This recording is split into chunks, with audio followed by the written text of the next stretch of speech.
महर्षि याज्ञवल्क्य की दो पत्नियां थीं, मैत्रेयी और कात्यायनी। मैत्रेयी पतिभक्त और शुद्ध आचार विचार वाली थीं। सत्य और अहिंसा को ही अपना धर्म मानती थीं। मृदु भाषण और मृदु व्यवहार भी करती थीं। कात्यायनी अपने सुख को ही सर्वोपरि मानती थी। पति को तो मानती थी, पर पति के विचारों के अनुसार चलती नहीं थी। उसका कहना था कि पत्नी के अपने विचार होते हैं। यह आवश्यक नहीं है कि वह पति के ही विचारों को मानकर जीवन पथ पर चले। गार्हस्थ जीवन में रहते हुए जब बहुत दिन बीत गए तो याज्ञवल्क्य ने संन्यास लेने का निश्चय किया। संन्यास लेने के पश्चात दोनों पत्नियों में संपत्ति को लेकर झगड़ा न हो, इसलिए याज्ञवल्क्य ने संन्यास लेने के पूर्व दोनों पत्नियों में अपनी संपत्ति का बंटवारा करने का निश्चय किया। याज्ञवल्क्य ने अपनी दोनों पत्नियों को अपने पास बुलाकर कहा, मैंने संन्यास लेने का निश्चय किया है। संन्यास लेने के पहले मैं अपनी संपत्ति तुम दोनों में बराबर बराबर बांट देना चाहता हूँ। तुम दोनों के क्या विचार हैं? कात्यायनी ने कहा, आपने ठीक ही सोचा है स्वामी, अपनी इच्छानुसार बंटवारा कर दीजिए। पति की बात सुनकर मैत्रेयी मौन ही रही। उसने कुछ भी उत्तर नहीं दिया। याज्ञवल्क्य ने मैत्रेयी की ओर देखते हुए प्रश्न किया, मैत्रेयी, तुमने कुछ नहीं कहा, तुम क्या सोच रही हो? वास्तव में मैत्रेयी मन ही मन सोच रही थी, स्वामी संन्यास लेने से पहले अपनी सारी संपत्ति हम दोनों को दे देना चाहते हैं। वे ऐसा क्यों कर रहे हैं?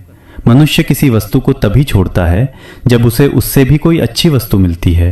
अवश्य स्वामी के पास कोई ऐसा धन है जिसके सामने लौकिक संपत्ति तुच्छ है, पर वह धन क्या है?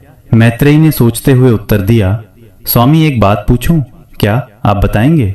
याज्ञवल्क्य ने कहा, पूछो मैत्रेयी, तुम जो कुछ पूछोगी उसका उत्तर मैं अवश्य दूंगा। मैत्रेयी ने कहा, स्वामी क्या मैं जान सकती हूं कि आप अपनी संपत्ति का त्याग क्यों कर रहे हैं? याज्ञवल्क्य ने उत्तर दिया, मैंने आत्मा का अमर ज्ञान प्राप्त कर लिया है। मुझे अब लौकिक संपत्ति की आवश्यकता नहीं है, क्योंकि ये संपत्ति तो नाशवान है। मैत्रेयी ने सोचते हुए कहा, स्वामी जब ये संपत्ति नाशवान है तो आप मुझे क्यों दे रहे हैं? आप मुझे जो संपत्ति दे रहे हैं, क्या उससे मुझे वास्तविक सुख मिलेगा? याज्ञवल्क्य ने उत्तर दिया, नहीं मैत्रेयी, उससे तुम्हें वास्तविक सुख नहीं मिलेगा। लौकिक संपत्ति से कभी वास्तविक सुख नहीं मिलता। मैत्रेयी ने कहा, फिर मैं उसे लेकर क्या करूंगी स्वामी? आप मेरा भाग भी बहन कात्यायनी को दे दीजिए। मुझे तो वह संपत्ति दे दीजिए जिसका विनाश न हो और जिससे वास्तविक सुख की प्राप्ति हो।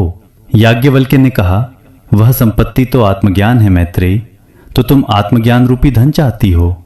मैत्रेयी ने उत्तर दिया, स्वामी आप जिस धन के लिए अपनी संपत्ति का त्याग कर रहे हैं, जिस धन का विनाश नहीं होता और जिससे वास्तविक सुख की प्राप्ति होती है, मुझे उसी आत्मा के ज्ञान रूपी धन को दीजिए।